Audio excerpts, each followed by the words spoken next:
বন্ধুরা রান্না বান্না সব কমপ্লিট। দেখো আজকে একটু বড় হাঁড়িতে রান্না করেছি, একটু খোলা খোলা ভাত না হলে না ভালো লাগে না। তো যাই হোক আজকের চালটা নতুন নিয়ে এলাম। এটা হলো বাসমতির টুকরা, মানে বড় বড় যে বিরিয়ানির চাল তার আধাগুলো। কত বড় বড় ভাত হয়েছে দেখো। আমরা এই চালটাই খাই। তো কালকে না আমার চালটা মানে শেষ হয়ে গেছিলো, তো আজকে নিয়ে এলাম।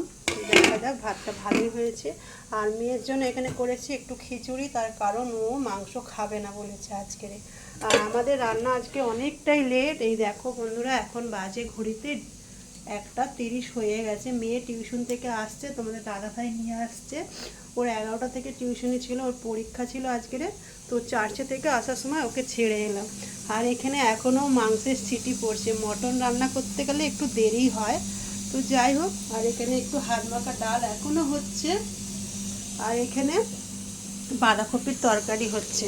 আজকে এতটাই লেট হয়ে গেছে যে মানে কি বলবো। এই দেখো এখনও ভাব মানে গ্যাস চালু, 3টে গ্যাস একদম চালু। আর ওদিকে দেখো মাংসের এখনও সিটি পড়ছে।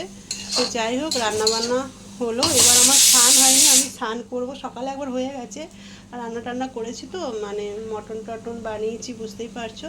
তো আরেকবার স্নান করব, আর তারপরে খেতে বসবো। তো চলো আবার দেখা হচ্ছে। আমি স্নান টান করে আসি, তারপরে আবার দেখা হচ্ছে। হ্যালো বন্ধুরা, সবাইকে জানাই শুভ দুপুর। তো বন্ধুরা রান্নাবান্না সব কমপ্লিট। আর রবিবার মানেই দেরি। রবিবার মানে 3টে, প্রায় বাড়িতে রবিবার দেখবে একটু দেরি হয়ে যায়। তার কারণটা কী বলো তো? রবিবার মানে একটু ভালো মন্দ রান্না বান্না হয়, তার জন্য তো দেরি হবে, তাই না? তো যাও, ওই যে টেবিলে খাবার সাজিয়ে রেখেছি, এবার খাওয়া শুরু করব।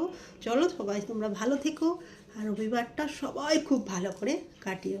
সবাইকে টাটা, আবার দেখা হবে পরের ভিডিওতে। ভিডিওটা ভালো লাগলে অবশ্যই লাইক কমেন্ট করতে ভুলো না।